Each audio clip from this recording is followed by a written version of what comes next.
naar Friesland en dat Kees daar woont.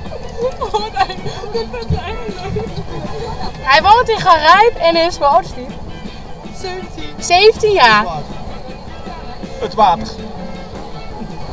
Wat mij naar Friesland trekt, dat is de rust en het vele water.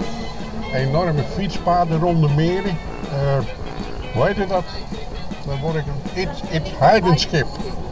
Zijn we gefietst. Prachtig mooi. Doen we nog eens. Dat is mooi weer. Weet je wat je daar tekort hebt rond die fiets? Tekort kroegjes. Hoe heet het?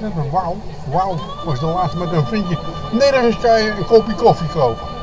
Dat valt ontzettend tegen. Al is er maar eens een tentje langs de weg. Nou, dat was het. En de winkels waren ook allemaal dicht, zegt mevrouw. Maar ja, we zijn er nog.